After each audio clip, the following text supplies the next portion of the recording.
This is a show that I didn't want to do and almost didn't do, but we have to. And there's lots of reasons we have to.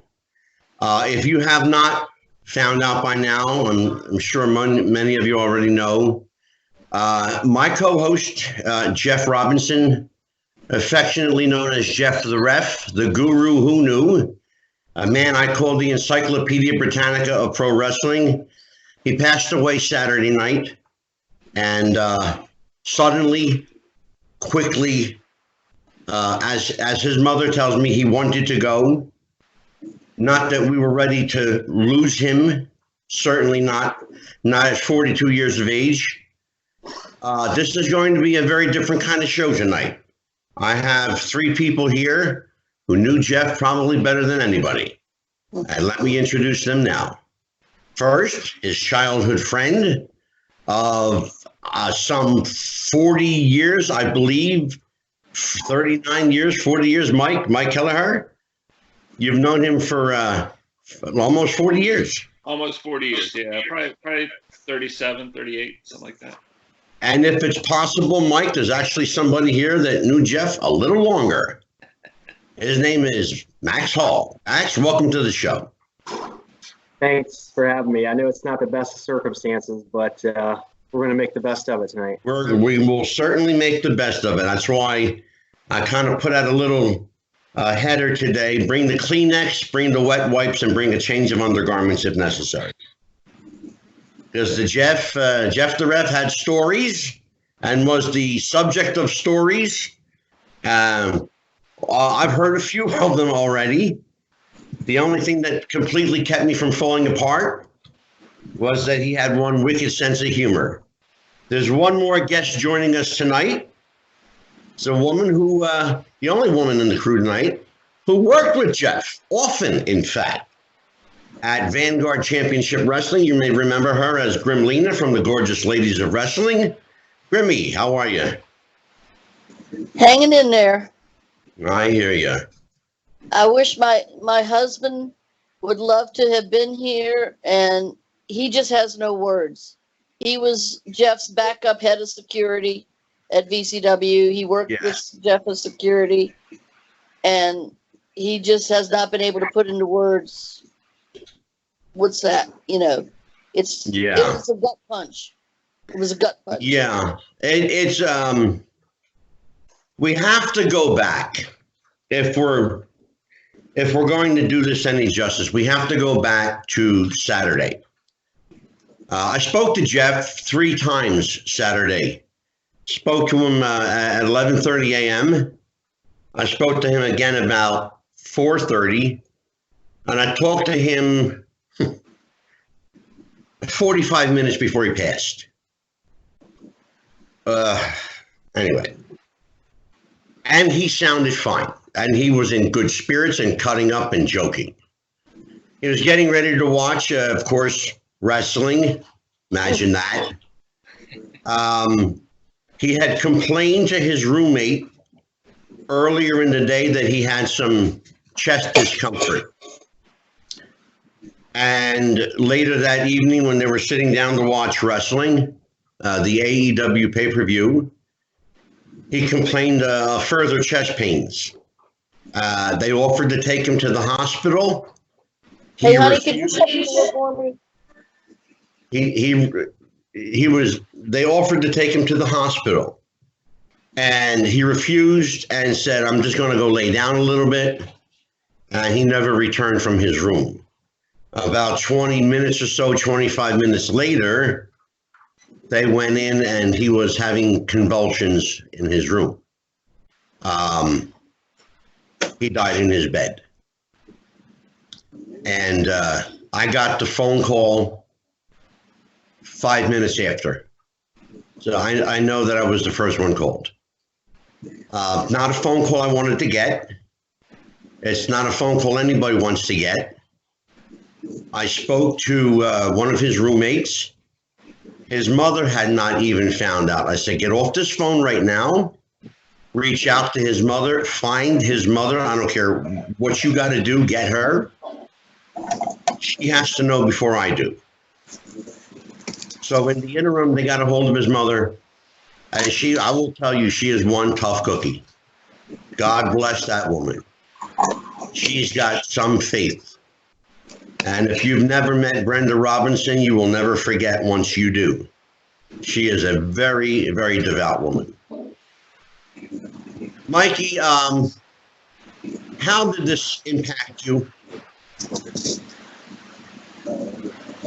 pretty rough, man. I mean, it was a roller coaster of emotions, and you know, he called me about 45 minutes after he passed, and like it was unbelievable. And so I've been up and down, and like 1 minute having fun memories, and then the next minute just kind of bawling my eyes out. So I can relate. Yeah, I can relate. Like Sunday morning, man, I was a mess. I just woke up and I was just bawling. And Mike, was I the first one to tell you? Yeah, you were the first. I didn't know until you told me. Yeah. Oh, so nobody reached out. Okay. And Max, I was going to say, Max, how did you find out, Max? Who told you?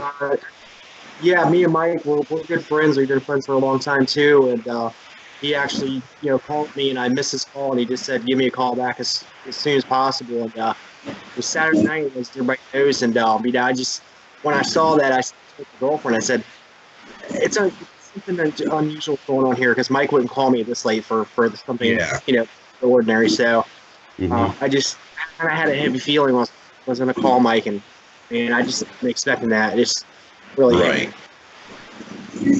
Yeah, Grimmy, now I know I tried to reach out to you Saturday, but I also know that you were working a wrestling con. So I know that you found out Saturday. Who was the first person that actually got through to you? How did you find out? George Candace. Okay, George got a hold of you. Yeah, I got a text from a friend saying, check my news feed. And this is like 45 Saturday night. And I'm like, you woke me up from a dead sleep. What the hell's going on? Yeah. And I didn't answer you. And then George was insistent. And George never calls that late. Yeah. And when George told me, I reached over and woke Alan up. Yeah. We just both, it's been one hell of a weekend. I'm at a convention. I'm with the wrestlers. Jeff would have loved it. I just done a panel about the impact of women's wrestling and how it's changed. And I wanted to share that with Jeff because I had it videoed, because he would have been all over that shit. Oh, God, sure. And it was like, how can I tell him? I can't now. But I know he was watching me going, you got it, sister. Well, Grimmy, I have a feeling you still can. Oh, I know. I have a feeling you still can. Max, let me get back to you for a second, because you've known Jeff longer than anybody. You got to answer this question for me, because I've been around a lot of people in the wrestling business. Oh, we have someone joining us. All right, who's with us? Hello, everybody. I'm Jay. Oh, hey, Jay. How you doing, my friend? Hi, Jay. Hi. Hey, Grimmy. Jay is one of Jeff's friends.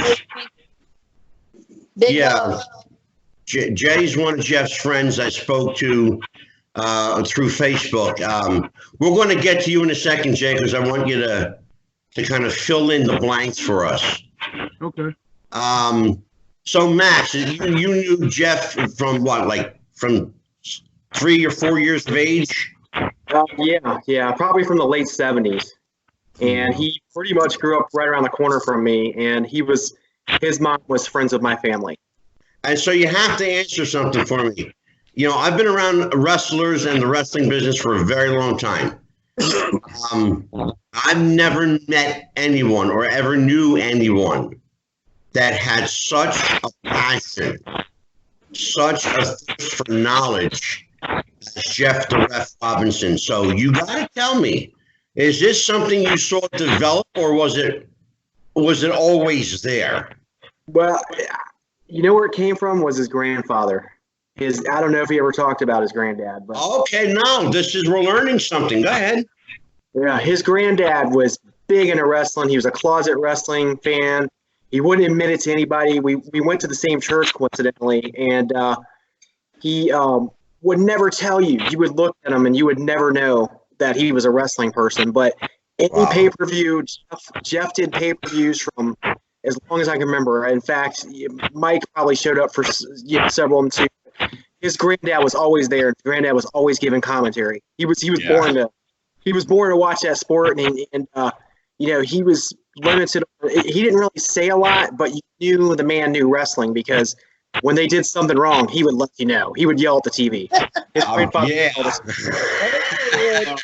So, And next, do you remember how many times his granddad would have to say, "Okay, boys, quiet down"? yep, yeah. And the funny thing was, Jeff and Jeff's mom would be the one that sprang for the pay-per-view, and he'd be the one over there, like, basically being the supervisor. Yep. That's funny. That's funny. Yeah. Or he stood up there.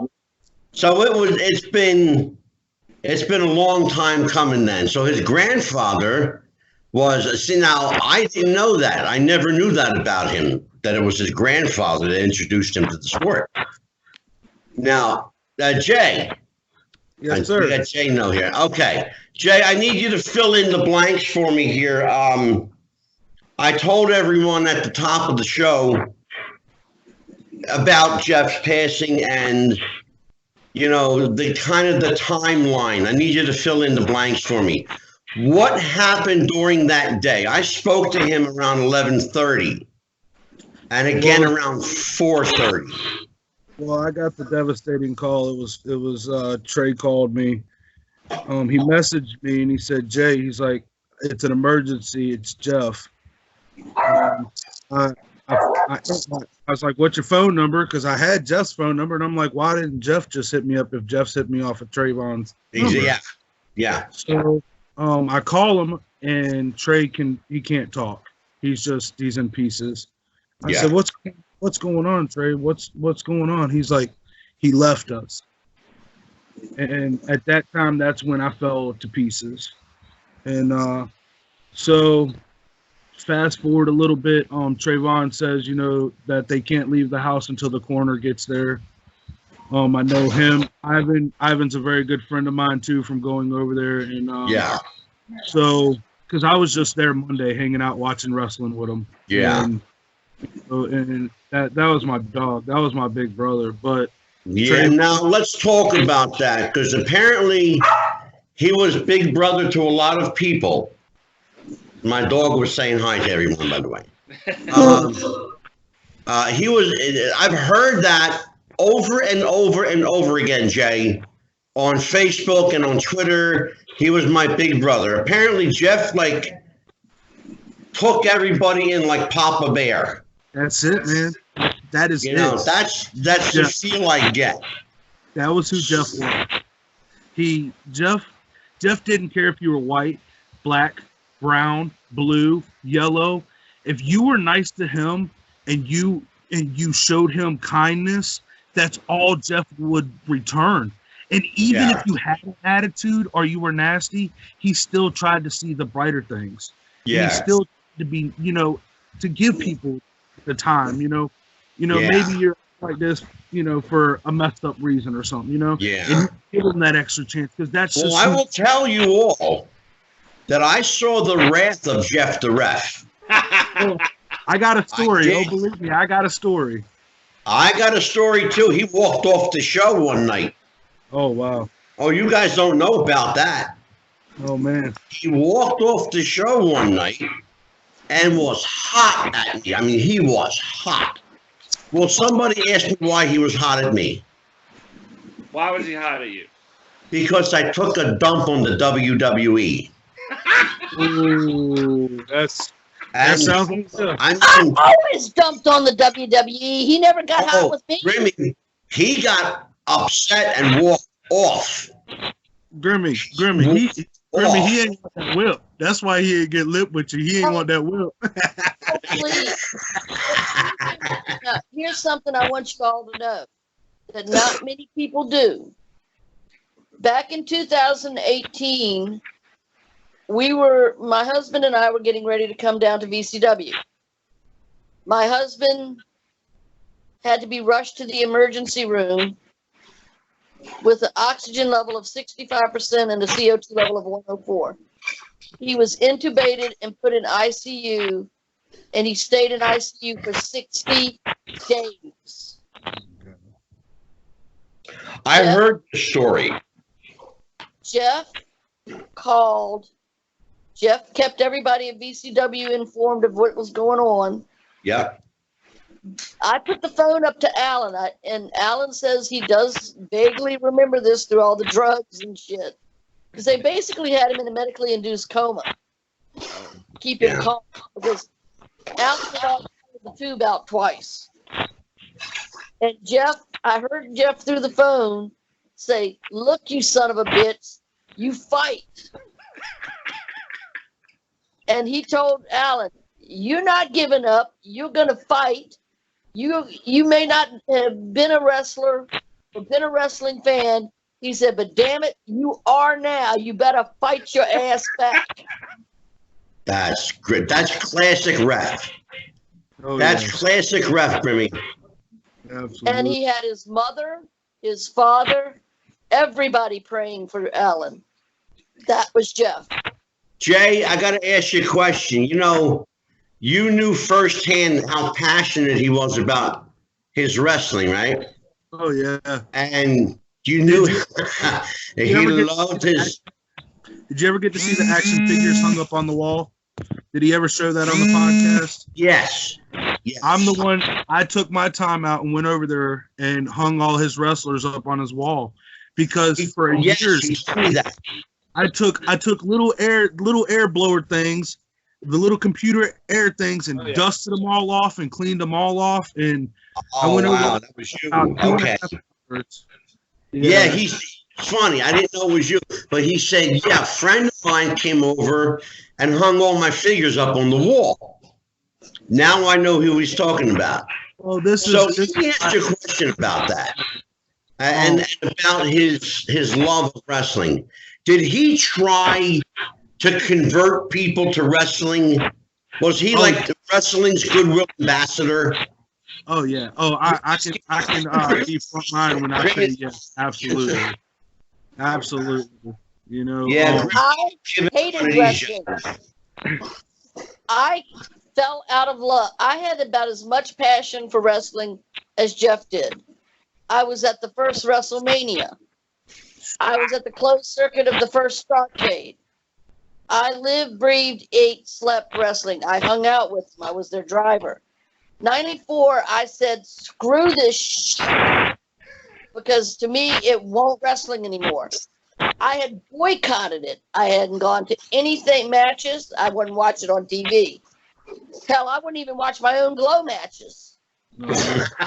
Wow. Jeff friended me on Facebook. And you don't say no to that guy. We're going to get into that. We're going to get into that, Grimmy, so don't go too deep into that one. That's all I'm going to say is you don't say no to Jeff. So Jay, he was the wrestling's goodwill ambassador. I'll tell you, I could tell you this, okay? And a lot of wrestling fans, you know, they can get down with it. Some of them don't. But I like hardcore wrestling a little bit more, you know what I'm saying, than Sure. other wrestling. And Jeff hated it. Jeff hated how much I loved hardcore wrestling. He's like, hardcore wrestlers, they can't wrestle. They can just bleed really good. And you know what? And that's the real shit, man.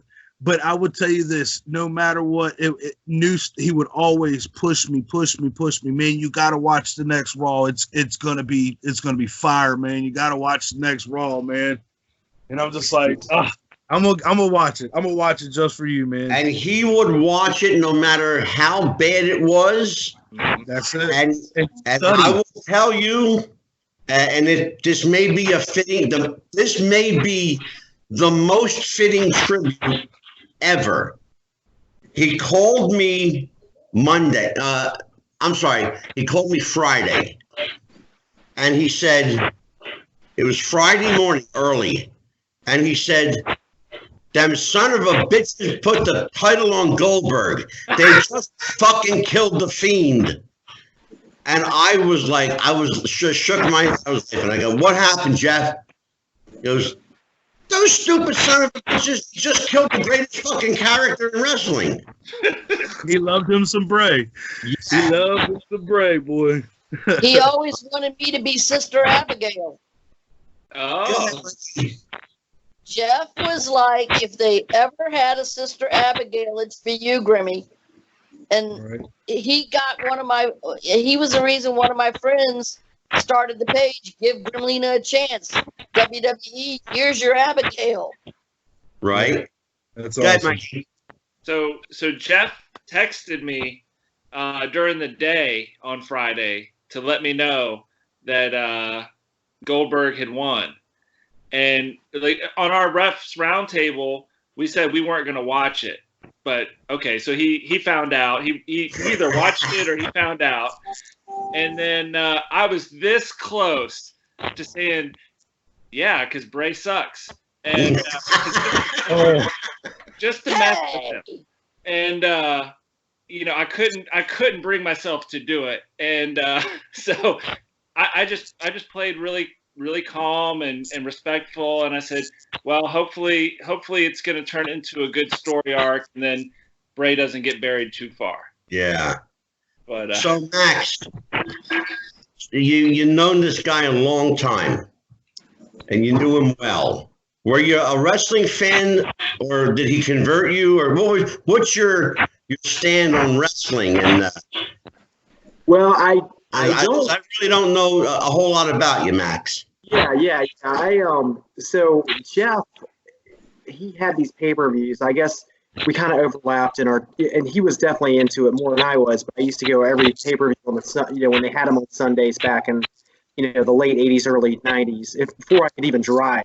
And so we just kind of developed and talked about it then. And then Mike, like I said, I met Mike a little bit probably in the late '80s, and we kind of.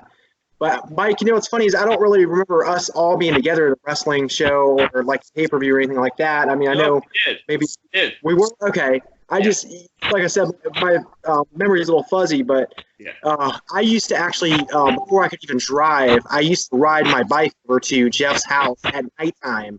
But this is before I came over to your house, Mike, and I didn't get cable TV. My parents were, into that, and the only way I could watch Raw was, I had to go to Jeff's house or I had to go to Mike's house, and I used to play those that way. And I just was talking to Jeff last time I spoke with him was about 2 weeks ago.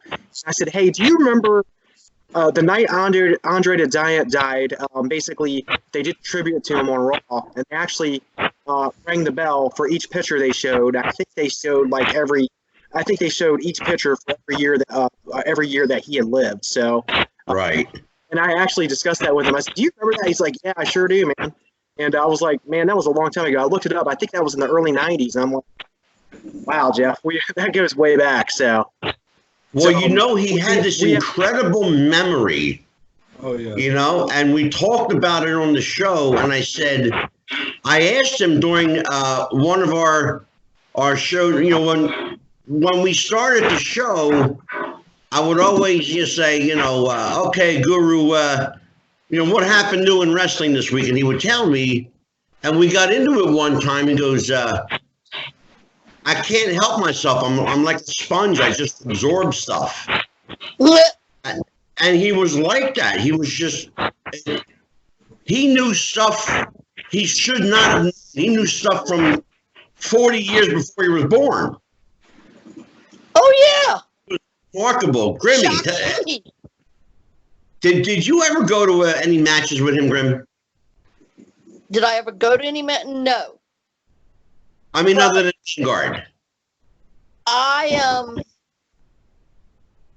went to wrestling. You see, I'm 55, so I'm 12 years older than Jeff. So we never got to go to matches because when I was going, I was like 18, 19. That's when I could get away from my parents and had my own car and could go to the shows. Yeah. And it's like we would talk about it, and he knew stuff that I had watched live. And I'm like, you weren't even born yet. Right. He knew it. He knew it. Well, I think that came from, and Angela, we were talking about this last night.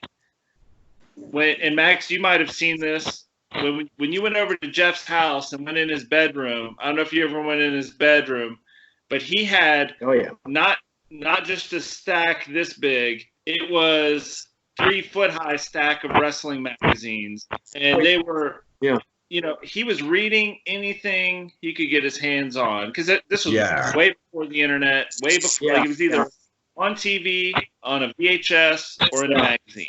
Yeah. He says that he credits his mother with getting him a subscription to Pro Wrestling Illustrated. Yeah. And that set the ball in motion. And did he tell you that I dated a PWI photographer? No, we'll talk about that later, Grimmy. Oh, my God. We're just going to talk about Jeff tonight.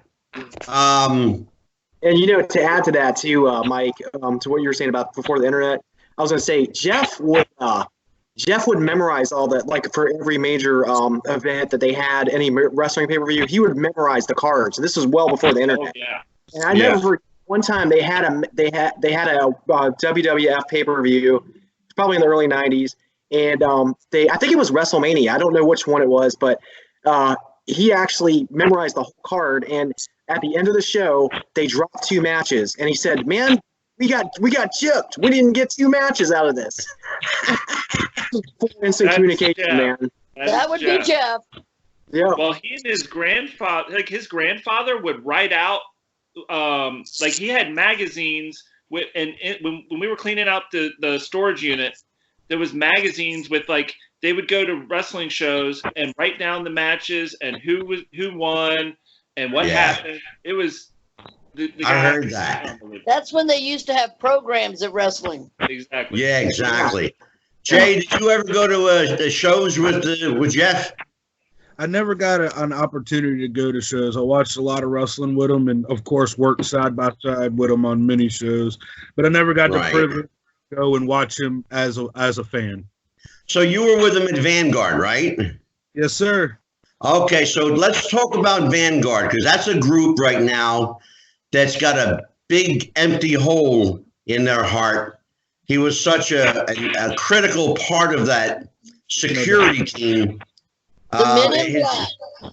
His friend Ray Savino says that he was the mentor, the boss, the big brother, the glue that held everything together. And I'm sure, and this week, as a matter of fact, I sent a letter of condolence to Travis Bradshaw and Gino and Ray and everybody, all the staff and wrestlers at Vanguard, expressing my condolences.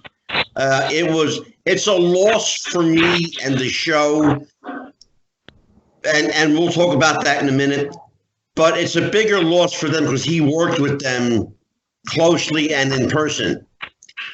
Jeff and I never met in person. We were co-hosts, and we started off as strangers who met through another show. I'm going to talk about that. Jeff and I were going to do an entire show, by the way, of how we met, because it was completely and utterly divinely inspired. Okay? How things work and why they work the way they do. Just amazing. And Jeff and I were strangers. And I was appearing on a show called The Bowling Alley with Kenny Bolin. And I did, my thing. And Jeff wanted to know more about what I do. So he wrote me a question and I answered it. And apparently I didn't answer it satisfactorily enough for him, so I had to go into detail. And he left his phone number, so I had to call and explain to him. Through that phone call, This is the first phone call. This is September. I'm sorry. This is May. Okay, keep in mind May, late May, early June. And I called him, and we talked about the psychic work, the spiritual work I do. And he started asking some questions, and I did a couple readings for him. The conversation quickly turned back to wrestling.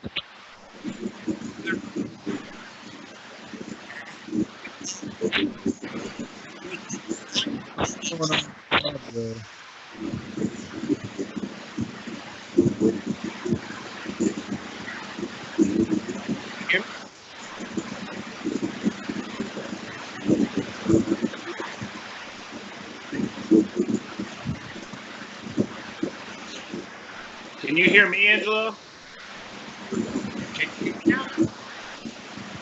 I can Barely. You started breaking up bad, then you went and mute again. Oh, No, wow. it sounds like the Okay, connection's now bad. you're good. Now I There can hear you. we go. Yeah, there we go. Yep. There you go. Okay, yeah. Evidently, I don't know, we had some interference or something. Solar flare. Damn gremlins. Yeah, right. So we started speaking about spiritual stuff, and the conversation quickly turned back to wrestling. Within 5 minutes of that conversation, he was already plotting out a podcast. First phone call back in late May, early June. Then he ended up in the hospital for a good part of the summer. Well, I went on vacation in August. So that's May, June, all of July, he's in the hospital pretty much. I go on vacation in August, so we don't get together until September. But we're talking to each other back and forth. So come September, I said, okay, I'll tell you what. You're beating me over the head with this wrestling because he can be a little persuasive, you know. You think? And because I wanted to do a podcast about the spiritual realm. And I was going to let him maybe talk about wrestling once in a while. That wasn't going to work. No, you said Mikey knows. No, that wasn't going to work. Well, it ended up being a whole podcast. So we had a discussion about the podcast. And within a half an hour, format, time frame, and we already had our first 5 guests lined up. Oh, wow. In 30 minutes. Wow. Because it didn't take long with Jeff and I, between who he knew and who I knew. And I must say, I got to kudos to me. I impressed him, and that's hard to do. Because I knew a lot more than he does. But we did our first podcast September the 24th, 2019. It's YouTube company.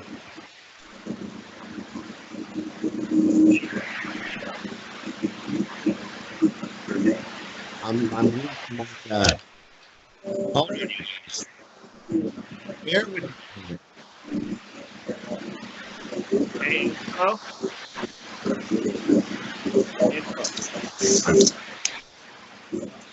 Do you think it would help if we muted our microphones when we're not talking? Yeah, I got it going over here.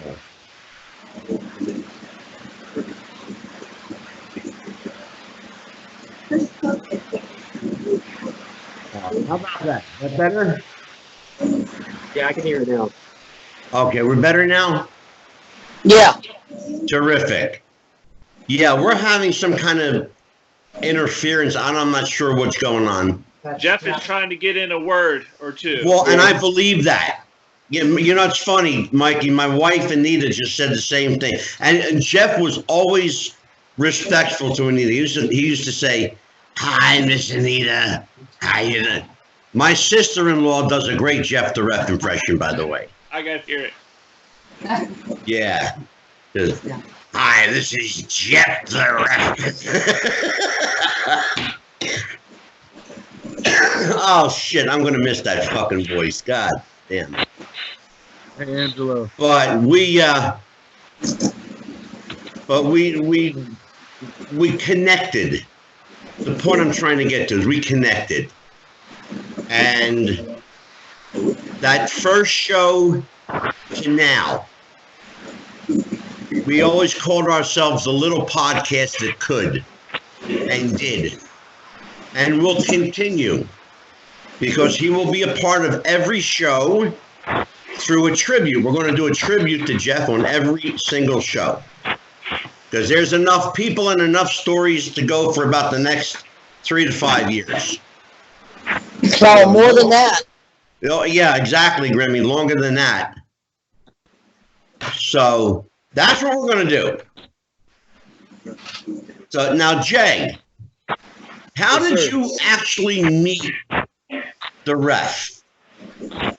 Oh man, so okay, funny story. I grew up listening to the Insane Clown Posse, which they loved their wrestling, and they had their own little wrestling company called JCW. And there was a wrestler named Necro Butcher. A lot of people know him from the movie The Wrestler. Yeah, I know he's in my area. Yeah. Dylan is a good friend of ours because of Jeff. Jeff's stepdaughter at the time, she listened to ICP. So he was like, see if you can find some of your Juggalo friends that maybe want to do security, because we got a Juggalo wrestler coming in. So ended up going out to Newport News that night and doing a show with him. And Necro Butcher ended up coming back to my friend's house, and we had a great night. And then next thing you know, from then on, I worked with Jeff until we had a little bit of a hiccup about 10 years ago. And so I didn't do security with him, but I was so glad about a year ago he gave me a phone call, and he was like, "Man, you want to do security again?" Jeff, I was like, "All right, yeah. April, man, Ron Simmons." He was like, "Be there." I was like, "Yes, sir." So all those years later, he didn't forget you? No, always friends throughout the years. But the hiccup was more or less with me and VCW at the time. Right. So we're past that. Grown up now. I've grown up a lot since them times. So it's a good thing now, I was, like I said, I was very blessed to get to meet Jeff, because Jeff was just kind heart. He had such a kind heart, man. And it's so funny because we would always we would be in the shows and he would be yelling over at me, and I'm like, I can't hear you. So I brought in walkie-talkies. I'm like, we got walkies now, we can talk to each other. Well, I'd be on it. Jeff, Walker, where's your walkie at? It's in my pocket. Dang on it, you can't hear me. Oh, that's funny. So I got us earpieces for the walkie-talkies. Beautiful. And, one thing I'm going to miss the most is walking into the show and him looking at me and go, "Hook me up, brother," because he never hooked up his own earpiece. I had to hook it up for him. And I'll never forget. Damn. I was on it. Have you talked to Travis or any of the crew there at VCW? What are their feelings right now? What's going on with them? Travis and Jeff have been friends a long time, so I think Travis is still kind of taking it, step by step. Right. George is very hurt. He's the other day was his grandson's birthday, so he was trying to stay focused on that and stuff. And but he's extremely tore up about it. Phil Brown, man, me and Phil Brown are very good friends, and Phil is very, very, very devastated by this because Phil, I know Jeff was really looking forward to meeting Sergeant Slaughter. I can tell you that. Oh yeah. On March 4th. I can also tell you he was looking forward to coming up to Philadelphia for the first time.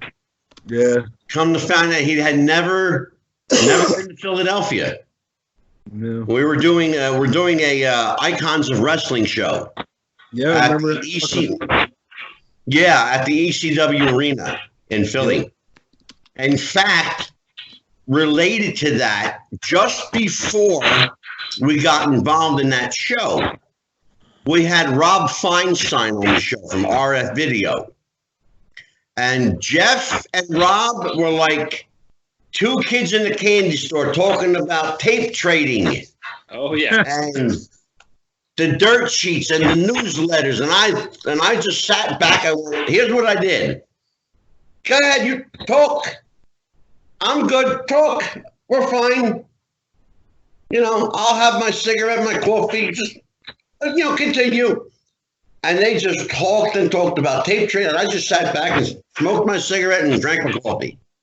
I never interrupted them. They had a great conversation, and thank God it's all on tape. Right. Absolutely. So now, go ahead, Grimmy.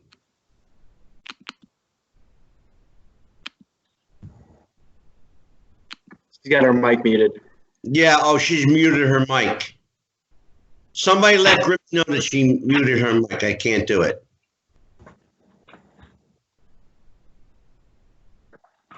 Can't hear you. You gotta turn that mic on. Hey, Angelo, if you put your mouse on her window, her camera feed, Yeah. pull up her name in a little gray box. Yep. With the drop down, I think you might be able to unmute her. You see what I'm saying? No. But I am going to send her a message right now. Okay. Here we go. Bear with us, folks. So, Angelo, let's not forget to get back to Saturday and his day, because I do know what he did during the day. So definitely. Absolutely, yeah. We're going to talk about that. Yeah. And I'll tell you my first memory of going to a show with Jeff.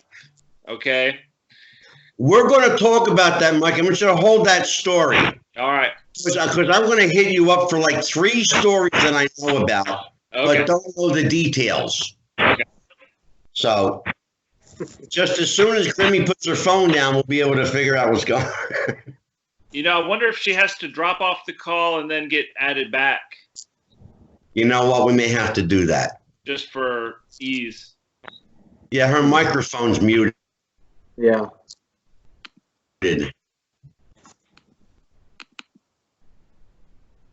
I think what I'm going to have to do is I'm going to have to drop her out. Yeah. Okay. And then just call her back. Yeah, she'll call right back. It'll add her right to the call. Okay. That's not a problem. So, yeah, go ahead, Jay. Walk us through Saturday. So I get there to be there for Trayvon and Ivan, and we're sitting there waiting for the coroner to get to the house.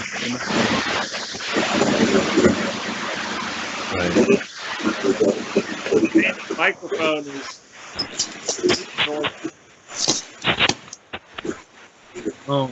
Saturday, I get there to the house and I look over, and I love stuff to death. There's 2 boxes of duck donuts, and I look at Trayvon. I'm like, "Hey, can I get a donut?" He's like, "They were Jeff's." I'm like, "What?" He's like, "We duck donuts today," and I'm like, "Damn."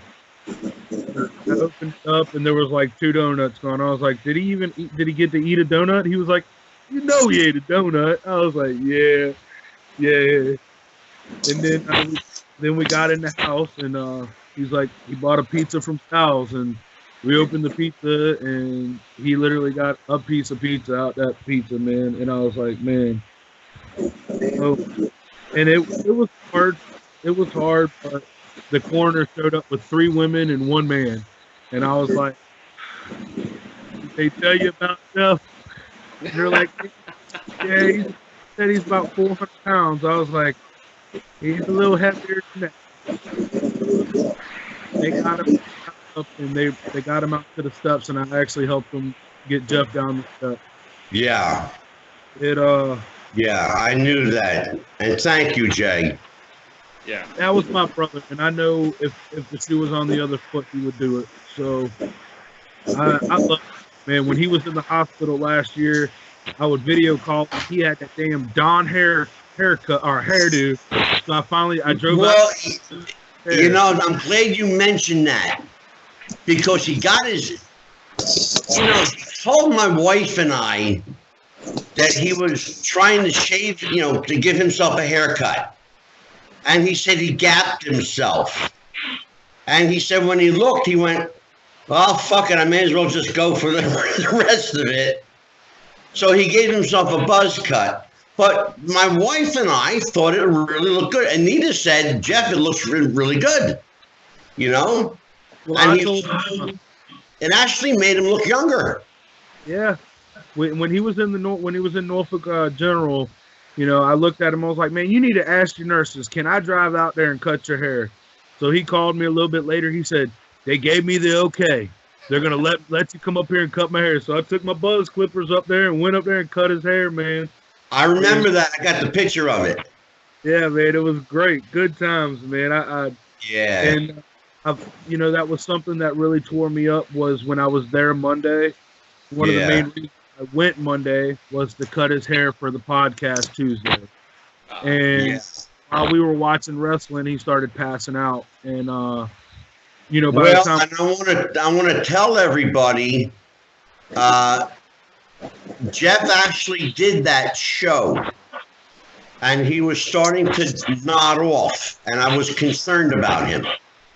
In fact, that's the only show that I have on video that I did not upload and I will not upload. The audio is there. It's flawless and it's seamless, and you would never know anything was wrong.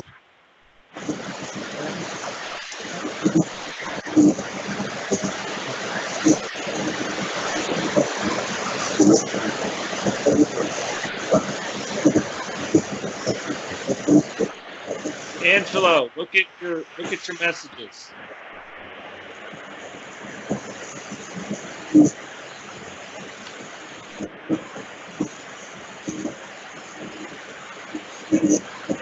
Can you hear me now? Barely. All right, hold up. We'll get you. You're good. I can hear you now. Sounds good now. Better? Yep. Yes. Okay, terrific. Yeah, he's really trying to make himself known. I got news for you. He's like, you know, he's talking about me without me being here. You know? Yeah. So, I don't know what that noise was. Hi, Jeff. Ding! You're right. Oh, that ding? Yeah. Was that you? That was my phone. My phone's being blown up. Oh, okay. My phone has not stopped since Sunday. Saturday night, Sunday. Yeah, I think I think what we're having here is a little bit of spiritual interference, and I'm okay with that. My question is where is Ray right now? Don't we need Ray? Dude, you're supposed to be telling us what he's saying right now, Ray. Where you at, dog? Come on, man. I'll tell you what he's saying. He's saying Ray, and he's devastated. Oh, I know. Yeah. I you know, I hit him up Saturday night, and when I hit him up, he was actually hunting, and I was like, you know, I don't want to turn your night upside down, but I need you to call me, bro. Like this is like very important. And he was just like, what's going on? And I was like, please just call me. You'll like, so finally he gave me a call, and I explained to him, and he was just like, he's like, just tell me you're playing. And I was like, this is not something I would play about, you know? Well, I said the same thing when Trey called, because he was, clearly visibly upset and speaking so fast. I said, slow down. What are you trying to tell me?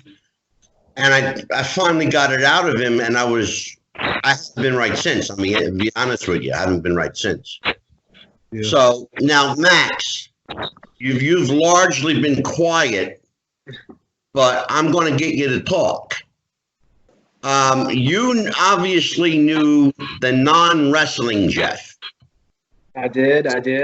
And so I want to know about Jeff Robinson, not Jeff the ref. Tell me about Jeff Robinson. Well, Jeff was Jeff, and he was just one of those presences that I don't know anybody that I've ever met like him. I mean, I can't even think of one remote person, but he had personality to the point where, we would go places and stuff, and either he would cause a scene or people would just be attracted to him because of the way he was. But I will tell you this, he went to school with me for a good portion of my high school years, and I used to give him a ride home because he lived around the corner from me. So we would go places and do stuff, and one memory in particular, I'll tell you, just to give you an idea of this guy. We went to Walmart one day, and Mike, I might have told you this story, but it's probably been a while. Went to Walmart one day after school, and we went down to the audio section where the stereos are, where the car stereos are, and he just decided, he's like, man, I'm just gonna mess with the floor person here. I'm like, well, what are you gonna do? He turns the radio. They have the display where you can actually select which radio you want. He turns it all the way up and walks off. So it's blaring music, whatever. So we're around the corner, and he's like, watch this. So the next thing you know, I hear the floor person, and he's like, man, he's like, who did this? Whatever. Then the manager comes out and he says, what are you doing? Like, you're supposed to watch this. You're supposed to supervise this, make sure people are not messing with this. He's like, this is really loud. So I hear the manager, getting on the guy who's supposed to be responsible for watching it. So typical Jeff, he goes around the corner. He says, man, why'd you turn it up so high? That hurt my ears. That's fun. I heard a story yesterday. Just to cause a scene. I heard a story yesterday. Now, Jay, I might need you to verify this. I heard a story because, Jeff lived in his sister's house, right? A little bit he did, yes. Yeah, okay. He lived in his sister Amy's house. And so the story I got from one of his friends, Ashley, yesterday was that they had a party one night it was a Friday night. And they had a party. There was adult beverages consumed, a lot of them. There may have been some medicinal smoking material involved. Bang, bang, bang, bang. And there may have been a 450-pound naked Jeff Robinson coming out of the bathroom with both hands in the air going, it's party time, it's party. Angelo, I cannot sit here and say I was there, but in the same sense, I believe that is true because that's who Jeff was. I heard that story yesterday. He went into the bathroom, took all his clothes off, came out, toasted, like toasted, and just was feeling Jeff, live in living color, and just with a cup in each hand, going, "It's party time! It's party time!" And I could see him doing that. I wish I'd been there for that. Oh man, I heard that story. I just laughed. I needed to laugh. I needed that laugh yesterday. So now, Mikey. Yeah. Speaking of laughter, there are 3 stories I heard, all involving the Norfolk Scope, all involving the National Wrestling Alliance, or WCW as they were called. And one story involved a cup of ice. One story involved Brandy Rhodes. And one story involved being chased by the police into the parking lot. Okay. So, Fill me in. All right. Well, buckle up. So Jeff and I went to, I believe it was Great American Bash. At Okay. the Scope.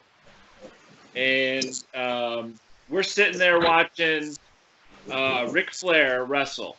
Okay, I don't remember exactly who he wrestled, but it could have been Sting or Lex Luger, somebody, some way over babyface. And so Steamboat. it was Steamboat. Okay, thank you.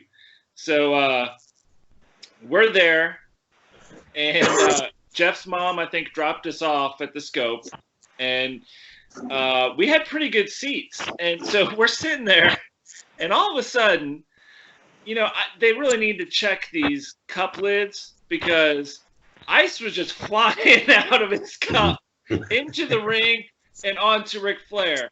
And look, Jeff and I, we are the biggest Ric Flair fans, and you know, nothing but respect to him. But at the time, he was the worst, you know, the biggest heel going. Yeah. And so they actually came on, they stopped the match, and they came on the loudspeaker and said, "We will not tolerate anybody throwing objects into the ring. If we catch you, you will be escorted out of the building without a refund." And so we kind of kept low profile for a few minutes, and then sure enough, a few minutes later, you throw in some more ice. And well, you know, Mikey, he was just trying to cool down Mr. Flair. Apparently, he was working very hard, yeah. And it was hot. Oh, with those bright lights, yeah. I mean, absolutely. Yeah. So that was the cup of ice story. Yeah. And Grimmy, you're going to have to stop with that camera. I can't have that. We're getting motion sickness. Yeah, it's all over the place. We got to stop. So Can you tell I don't do Skype much? It's okay, Grimmy. Just hang in there with it. Go ahead, Mikey. So the second story was Brandy Rhodes. So Max, wasn't it me, you, and Jeff that went to the show at the Scope? Yeah. And this was a few years ago. Yep. And after the show, after the dark matches, the wrestlers came out and, you know, were kind of talking to the crowd a little bit, you know, giving high fives, and people could take selfies, whatever. So little did we know, but Brandy Rhodes came up, and she was one of the last WWE talent to come through, and she was really nice. She spent a few minutes, and actually, me and Jeff and Max were the last people to see her and take a photo of her as a WWE employee, because that was the night she quit. Oh, gotcha. Okay. So that was that. Okay. And then what was the third one? Being chased into the parking lot by police. I don't know. Give me a little more on that, because I don't know what that story came from. Well, the story that I heard was that perhaps one or two friends of Mr. Robinson, and perhaps Mr. Robinson himself, may or may not have tried to gain access to the backstage area where the wrestling personnel were. I wasn't part of that, but that is absolutely, I'm sure, true. And so the story goes that two very large, burly, oversized security officers of the Norfolk Scope proceeded to escort these two or three gentlemen, young fellas, out of the dressing room by chasing them into the parking lot out the side door. That's great. That's the story I have on a very good authority. I believe it. I believe every word of it. I believe every word of it. So let me ask you a question. Yes, sir. You know, Jeff had a wicked sense of humor. He got a head up on some of the ribs he pulled. I got one. Hold on, Grimmy. Because Jeff, boy, oh boy, oh man, Jeff loved his women. I can tell you that much. I can't tell you how many times, boy, look at that one over, and it was just, I loved it, man. I loved it, man. But as far as joking on people or stuff like that, man, I can't really. I don't know, man. He was a really funny motherfucker. I'll tell you that, because we would be, at his house, and I would be sitting there, and sometimes he'd pass out for a second. I'd be like, Jeff. Or I would get really into the show, and he'd be like, Jay, what you over there doing, Jay? I'm like, Jeff, I'm watching the show, Jeff. He's like, you sure? Yes, Jeff. I'm sitting right here with you watching the same show you are. Somebody told me that he had narcolepsy. He would fall asleep, like, talking to him. Yeah. Really? Yeah. I can't even imagine that. That's so strange. Well, and I don't mean to get everybody in their feelings, man, but when I was there Monday, he did a lot of nodding out, and when he would come back, he would it almost was like it sounded like he quit breathing. It was me, Ivan, and him sitting there, and when he passed, I looked at Ivan and I said, "Does he do this a lot?" He said he had undiagnosed sleep apnea. Yeah. And he said he's been passing out like that for about the last 6 months. But it was scary. It was scary for me. Oh, brother, I'll tell you what was scary for me too, because he did that on the air, and he never did that before. Yeah. We did almost 60 shows, 61 shows, and on one time, and in fact, it was last week, and he just nodded, and I thought, oh my God. I went, Jeff, and he went, pop right up. In fact, Mike was a Tuesday. I believe he missed the first and only show he ever missed was Tuesday, because his Crohn's was kicking in. Oh. And you guys did the round table on Wednesday, right? Yeah. And what was the subject of the round table that Wednesday? Well, the subject, it's kind of funny. Like, I remember us doing it, and what I called wrestling with the past was a little segment where we would talk about a memory from our childhood, and I remember that because we were talking about the concerts. Yes. And by the way, I have a little something to say about that. Oh, okay. Because I listened to that show and watched it. And you, sir, and I know that you're a grown man, but I'm still your elder. You are forbidden. You are not permitted in any way whatsoever to ever attend another rock concert ever again. What? Shit. Yes, you are not allowed to attend a rock concert anymore. I've only been to like hundreds of them. Not on your best behavior with the ref. Don't you know he was a respectable young man? Yes, sir. I heard about what happened at that show, and I laughed my ass off. Tell everybody about Jeff's introduction to festival seating. Yeah. So Max knows about the Hampton Coliseum. And so we went, it was 1991. I think it was June 22nd or something. Guns N' Roses and Skid Row. And Jeff's sister drove us, and we weren't cool enough to hang out with her and her friends. Oh. So me and Jeff, we were like 13 or something like that. Like, we had no clue what we were getting into. And so this was Use Your Illusion tour. This was like Guns N' Roses, kind of at the height of their powers. And so, man, I made this comment, and I'll say it every time I tell this story. If there was 15,000 people in that arena, as soon as the lights went down, all 15,000 were trying to be in the front row. and Oh, Jeff man. and I were standing in their way. So I got trampled.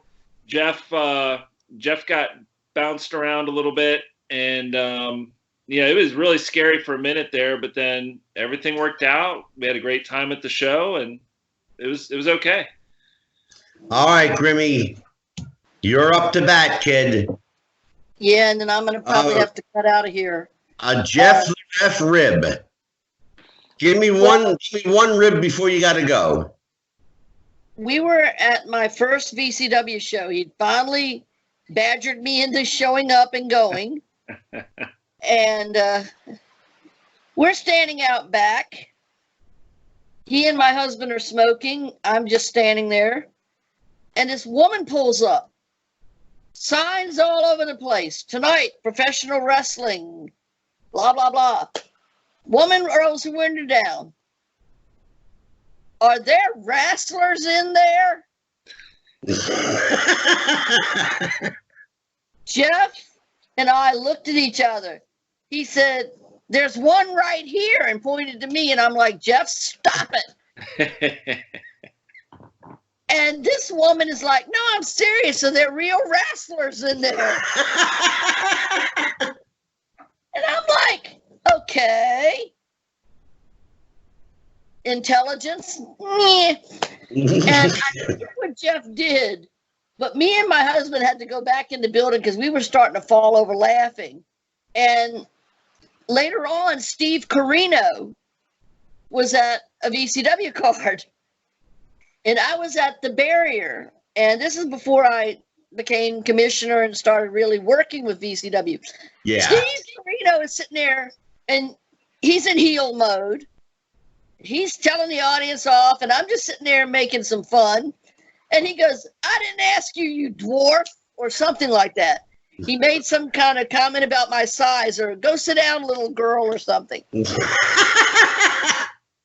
And Jeff goes, after the show, Jeff goes back to the locker room, and he goes, Carino, do you know who you were yelling at? Yes, I'm Mark. No, that was Gremlina from the Gorgeous Ladies of Wrestling. He said that Carino was like, oh, damn.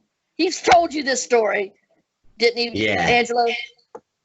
Carino was falling over himself. Oh, God, please tell her I'm so sorry. Please tell her I'm so sorry. And I'm sitting there going, this big 6-foot-plus man is begging my forgiveness? I heard he went up to you and said, I'm sorry, ma'am. I didn't know who you were. He did. That's what he did.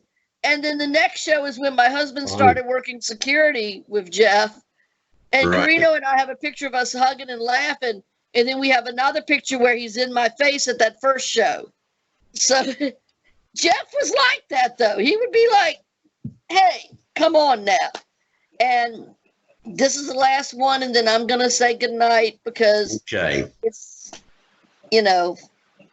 Yeah, it's a long night for you. And Angelo, you know it. Jeff told you. I've told you. I think our best moment was the night Piper visited, and I was on Piper's Pit. Oh, right. Yeah, Roddy Piper. That, I think all security that night, that was a night. Yeah. That was probably one of the highlights of VCW for everybody.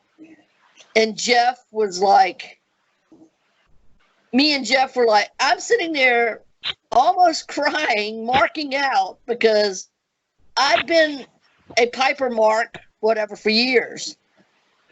And well, the story I heard was, I'll kind of like tell it in my way, but Grimmy, you'll know the story. Is Piper did a Piper's Pit that night. Yeah. And was, a typical Piper mode, and started to get on, Miss Gremlina, the acting commissioner. So the story goes that he tried to usurp his authority over you, and you said to him, Mr. Piper, with all due respect, sir, I am commissioner. Exactly. I am the commissioner here. And he was like 4 foot nothing woman looking at this guy 6'2" and shaking like a damn leaf. That people didn't see. And I remember saying, well, why don't I ask these people what they want me to do? And of course the fans were like, give them the match, because it was the Hall Stars versus Chach and Crotch. And I remember going, Mr. Piper, because it's close to Christmas. And he went, Christmas? I said, you're my idol. You're my icon. I will sign this match now. And then Roddy reached over and kissed me on the cheek. Wow. Beautiful. And I was like, oh my God. I was so almost beside myself. Because like I said, I was sitting there.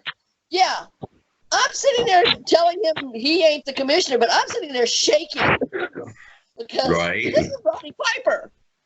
This is the pit. This is his house. Exactly. Grimmy, thank you for sharing that story. We'll catch up with you again, honey. I know you got a long day and a long night, so. Yeah, and one last thing. Yeah.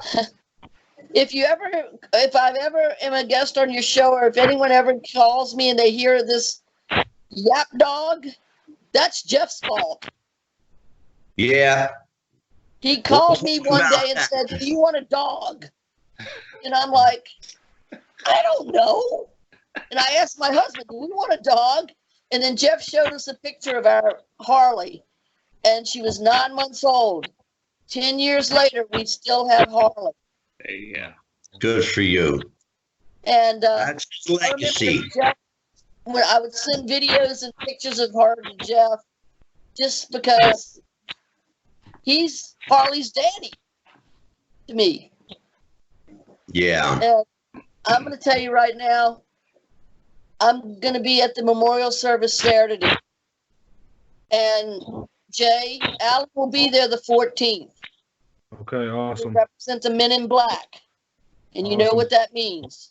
Hey, well, I've already talked to some of the boys, and all the boys are saying, if Jeff wanted to leave it to anybody, he's going to leave it to you. And I told all the boys, I said, look, man, I said, we're going to work as a team and let him guide us. I said, that's what we're going to do. Jeff will always be the head of security.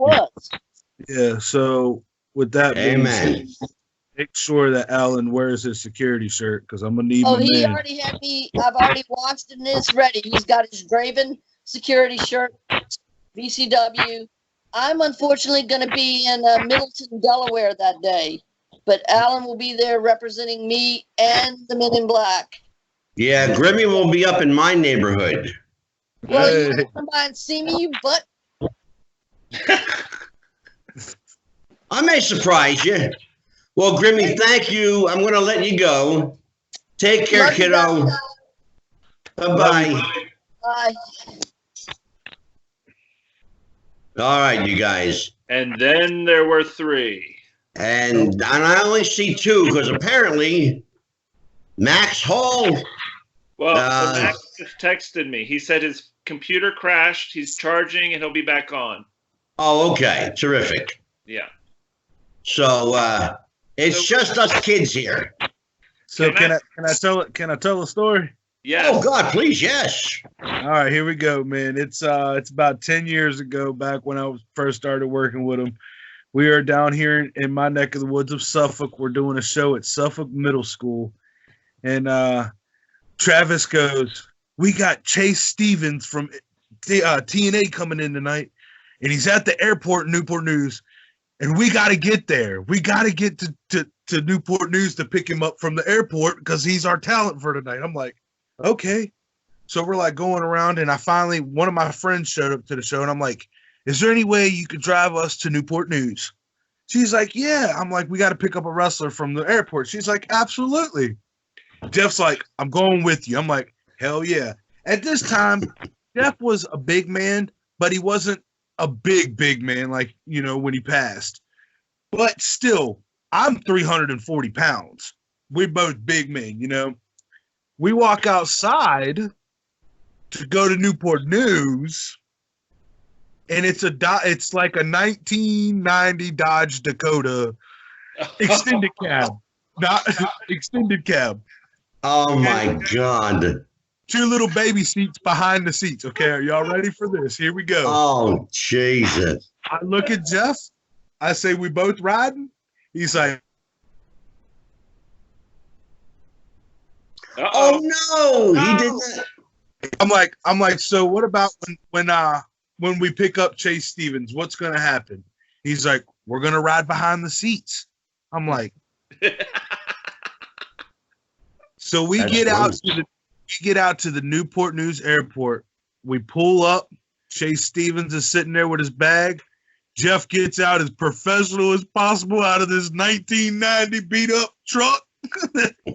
As professional as he could, grabs Chase Stevens' bags, puts them in the back of the truck. Chase is like, this is what we're riding in? Yes, sir. And Jeff slides that damn seat up, and he crawls his ass back there in the back with me, dude. Me and Jeff are like this. Legs are together like this. Oh, my God. Bumping nuts. Bumping nuts. He told me his story. It's funny. It's an airport story. He said that he and Ray had to go to the airport to pick up Colonel Robert Parker. Oh, yeah. You remember that? Okay, yeah, absolutely. So he said that he had to pick up Robert Parker because Travis brought, Colonel Parker in from WCW, right? Yeah. So he said, Colonel Parker says, boys, we got some stops to make first. Before we go to the show, we got some stops to make first. First thing we got to do is hit the liquor store. I need me some beer. So they stopped at the liquor store. They didn't pick up a 6-pack of beer. They picked up 2 cases of beer. Okay. Put the case in the back of the car.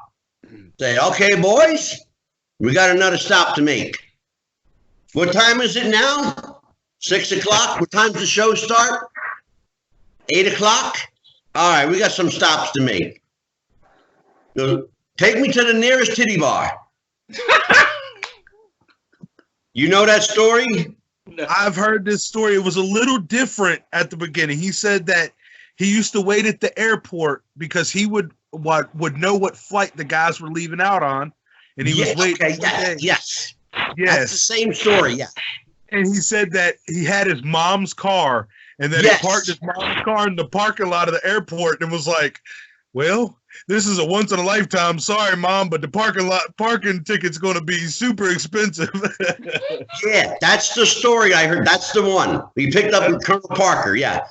And they hit the titty bar. They went to and sat there, and Colonel Parker bought him drinks and gave him some dollars for the dancers. And they made it back. Don't ask me how, but they made it back to the show on time, and none the worse for wear. Yep. But that was classic ref. Oh yeah. I'll say this. He said at the end of the night, he said, I called my mom and was like, okay, Ma, so here's the story. Your car is at the airport. Well, and here's the interesting little tidbit. Norfolk, Virginia Beach, like Hampton Roads, strip clubs, whatever you want to call them, there was no nudity. Right. So like bikinis or pasties or whatever it is. So that's a little caveat. But hey, was that Dodge that y'all ran? Did it have the seats that were like sideways in the back, or were they front facing? Yes, they were sideways. You guys were like that. Yeah. Yes, you were literally button nuts, dude. Straight up. Yeah. Hey, but I'll tell you this, man, and one cool story about that night is Chase. He was like, we got to make a stop. And we're like, yes, sir, wherever, So we stopped at the 7-Eleven. Chase came out with a 6-pack. And not to talk shit about Chase, but Chase Stephen, I watched that man finish a 6-pack from Newport News to Suffolk. And I was like, wow. He was like, how do you think we get up on the third rope and got the balls to jump off of it? I said, and I will never, ever forget that night. And I'll never forget what he said. That's funny. Yeah, man. So, to Jay and Max and Angelo, you know this too, but like you touched on it a little bit earlier. Like Jeff could instigate a situation or resolve a situation. He would oftentimes cause the issue and then somehow talk his way into being the best friend of the person that was ready to kick his ass. Brother, let me tell you something. I witnessed that myself on the air. Oh, really? Yes. I witnessed that myself on the air. I had a guest on the show. His show is out there. I'm not going to tell you who he is. You'll have to watch it. There's a show out there with Jeff asking questions to a guy that he doesn't particularly care for. A very large name wrestling personality. Okay. And I will tell you that he brought up a particular thing that happened in this wrestler's life that he would have just rather forgotten about. But Jeff remembers everything. No. And everything, and I have a rule on this show. Everything is fair game. We call it in the ring, and we let the chips fall where they may. Okay. So he caused a stink, and then somehow or another, the guy was actually apologizing to him. I've never seen anything like it. He was magical at that. Strange, but that was classic Jeff. Talk to me, Max. Yeah, Mike, you were telling that story about when you guys went with the ice, and I wasn't there for that when he was doing that, but I thought some things never changed because we went in high school when I first started driving. We started going to these indie shows at the Khedive Shriners Temple in Chesapeake. You know that, Mike? Oh, you, me, and Jeff went to one or two of those together.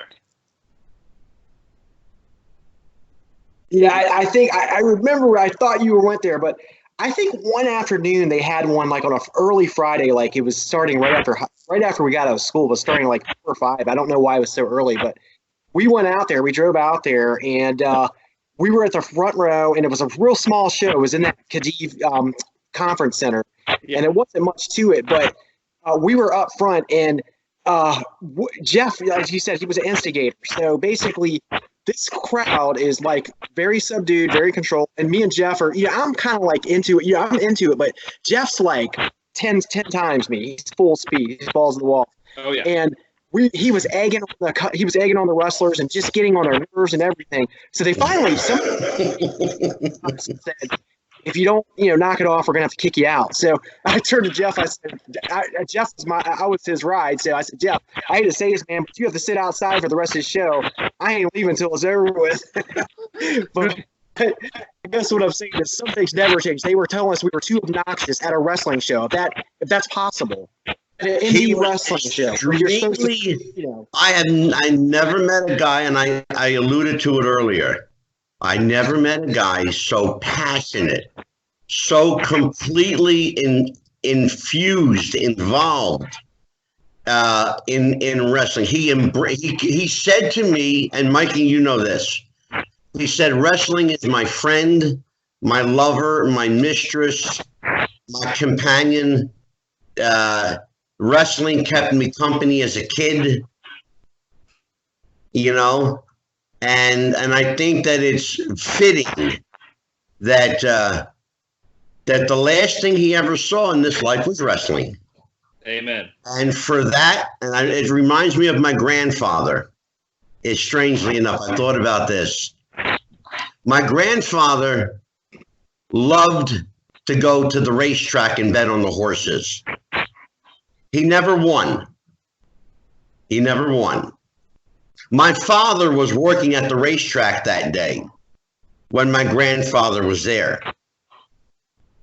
My grandfather finally won a race and died at the racetrack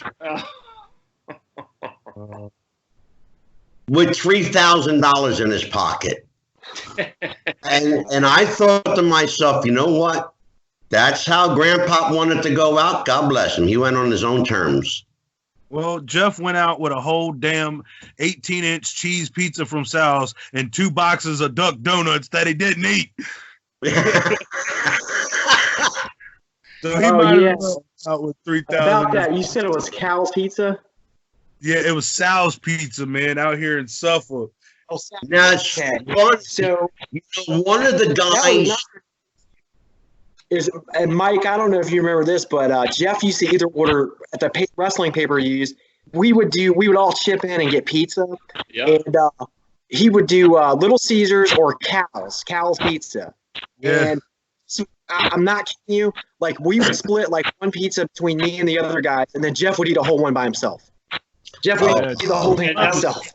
Hey. Now, it's funny because one of the people that we promoted on the show, it was Jeff's favorite restaurant, Al Forno. Oh yeah. Okay, now I never met Nunzio and his family from Al Forno, but I feel like I know them. And there's going to be an empty booth there at Al Forno that I think somebody should name Ref's Corner. Hey. Go into that right there. Me and the boys, we talked about it the other night, and Jeff would always sit right by the curtain, and it just made sense where he sat. So me and the boys talked about it the other night, and we're going to go ahead and put his chair right beside the curtain, and we're going to lay a security. Beautiful, man. That's beautiful. Well, guys, I'll tell you what, we're gonna wrap this up, but I want to do something if it's okay with you guys. I want to read something. It's called The Train. Okay? Okay. The author of this is unknown. It's an anonymous author. At birth, we boarded the train and met our parents. And we believe they will always travel by our side. As time goes by, other people will board the train. They will be significant, our siblings, friends, children, strangers, and even the love of your life. However, at some station, our parents will step down from the train, leaving us on this journey alone. Others will step down over time and leave a permanent vacuum. Some, however, will go unnoticed, that we don't realize that they even vacated their seats. This train ride will be full of joy, sorrow, fantasy, expectations, hellos, goodbyes, and farewells. Success consists of having a good relationship with all passengers, requiring that we give the best of ourselves. The mystery to everyone is we do not know at which station we ourselves will step down. So we must live in the best way, love, forgive, and offer the best of who we are. It's important to do this because when the time comes for us to step down and leave our seat empty, we should leave behind beautiful memories for those that will continue to travel on the train of life. I wish you a joyful journey for the coming years of your train of life. Reap success, lots of love, be happy. More importantly, thank God for your journey. Lastly, I want to thank you for being one of the passengers on my train. And Ref, not only were you the passenger on my train, you were the conductor, you were the head engine, and you were the caboose that pulled everything together. This would not have been a show without Jeff the Ref, and I don't know how I will continue to go forward, but we will. I say we and not I, because there will always be Jeff the Ref. Some way, somehow, We're always going to include Jeff the Ref Robinson, the guru who knew, the Encyclopedia Britannica of pro wrestling. The only thing is he's not here to hear it. Well, actually, he is here to hear it. Oh, he is. But I wish to God he were here so he could see this. I miss seeing his face across this computer. I miss my 5 to 12 phone calls a day for at least an hour at a time. I don't know when he ever had time to call anybody else because he called me every day. 5, 6, 7 times. I'm not even kidding. Yeah. But then I thought about it. He called everybody 5, 6 times a day. I thought I was special, and he said many times, he goes, I don't sleep. I don't sleep.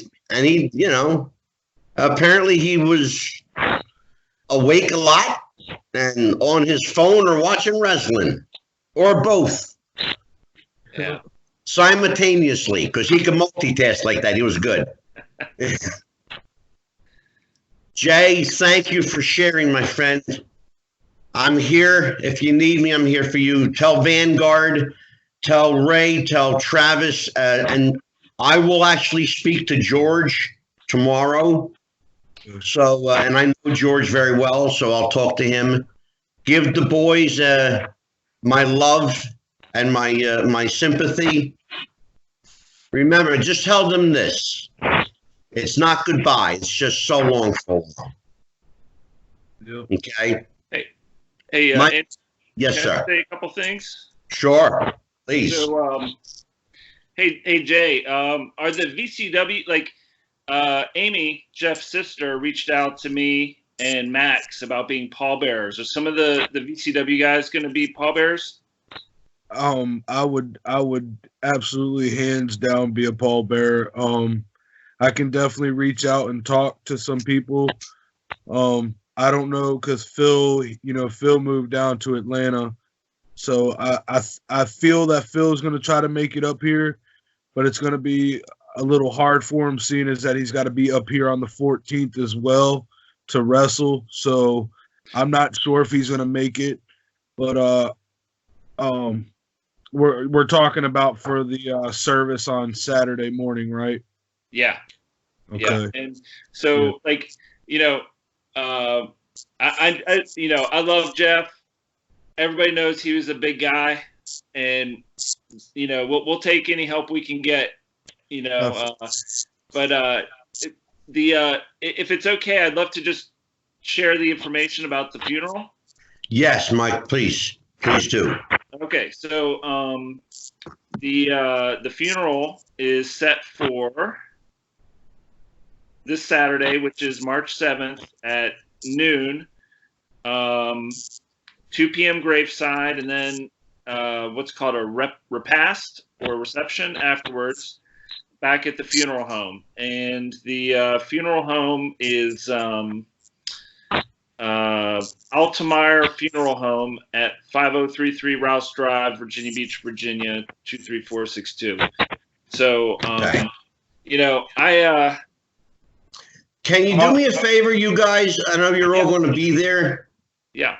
Can you make sure that they know that I sent a letter to be read? Absolutely. I send it to Trey. Please make sure that it's a celebration of life. Oh, yeah. Do that. Absolutely. And I sent Jeff's Wrestling with the Future t-shirt. But by the way, here you go, fellas. I'm wearing mine. I was going to wear, Jeff was a big Bruce Pritchard fan. Now, I know how you feel about Bray Wyatt. I want you to know, with my hand to God, I wore my Bruce Pritchard shirt all day today in tribute. But I couldn't bring myself to wear it on the show. That's good shit. You know? Did you say something? Yeah, I'm sending his Wrestling with the Future T-shirt. I sent it to his sister Amy, Okay. and my understanding is that they're going to lay him to rest in it. That's a great honor, and I think that because and he told everybody. His father told me, his mother told me, and I spoke to his mother and father, that he loved this podcast. Oh, he did. He was so proud of this podcast. He got to meet Jack Victory. He got to meet Baby Doll, Rico Constantino, which I'll tell you about that in a second, because I'm gonna end this show on that note. But he got to meet Davey O'Hannon and C.W. Anderson, Jimmy Valiant, just to name a few. And he was looking forward to meeting, J.J. Dillon again. I know he met J.J. at Vanguard. And but Rico Constantino is a special kind of guy, because Rico is a devout Christian. And it's funny how life works. On the very last podcast that we did with Rico, that Jeff was a part of, they spoke a lot about God and acceptance and going forward. I don't think that was an accident. And he found peace in that, and he found comfort in that. And I know of all the crazy stuff that he did, and the kind of big, large personality he was, at heart, he was still a good old Christian boy that loved his God and loved his Jesus. And that's something that never changed and never could. So he's in very good company now. And Uncle Ivan, your boy is home with you. For Wrestling with the Future, I don't think I can do any. Go ahead, Mikey, because saved by the Kelleher. Go ahead. I know we need to wrap this up, but I think Jay wanted to say something. I don't know if Max wants to say something, but I know I want to say something before we sign off. So, yes, sir. Jay, got anything? Yeah. Going back to the funeral real quick. The funeral is noon, and then gravesite is at 2. But there's also a viewing on Friday from 6 to 8 at the funeral home itself. So I know a lot of VCW is going to be there on Friday because of the fact that a lot of the wrestlers are booked with other promotions for Saturday. Okay. But one thing I want to tell all y'all is the biggest thing I want to miss is he was the only person I've ever known to do this. I would say, I love you, brother. And he would say, love you back. And he was the only person I ever knew to tell me that. And I will forever hold that and cherish that and remember them words in that raspy voice of his. Amen. Amen. That was beautiful. Max, what do you got? Thanks for having me on. It's still tough, man. He was somebody that I'm just never gonna see again, and I just wish I had one last conversation with him. And Mike, this, his grandmother passed away a couple years ago, and I was a pallbearer at that, and I believe you were too. And before that, his grandfather died I guess it was 10 years ago or more, and I was at that funeral. I was a pallbearer at that. So I guess, man, I'm just doing it one more time, but it's for Jeff. It's for Jeff. Absolutely. And thank you, fellas. Yeah. I appreciate that. Jeff loved Vanguard. He loved it. He said, this is a quote. In fact, I put it on Facebook too, so it's out there. He says, I have the best gig in the world. I get to watch wrestling for free.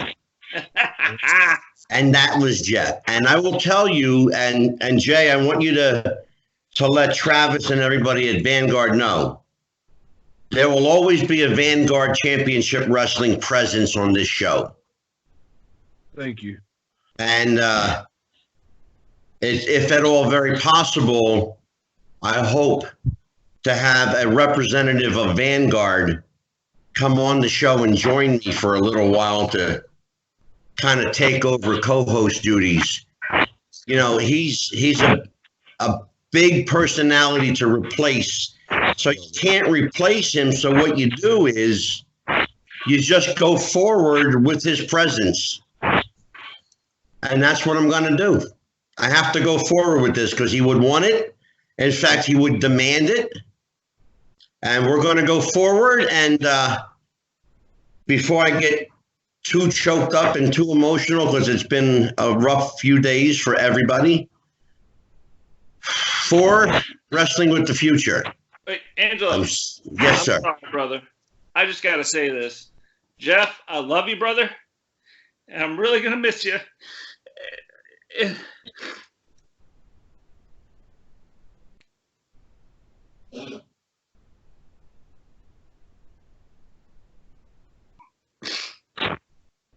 I know, brother. It's rough. It's rough.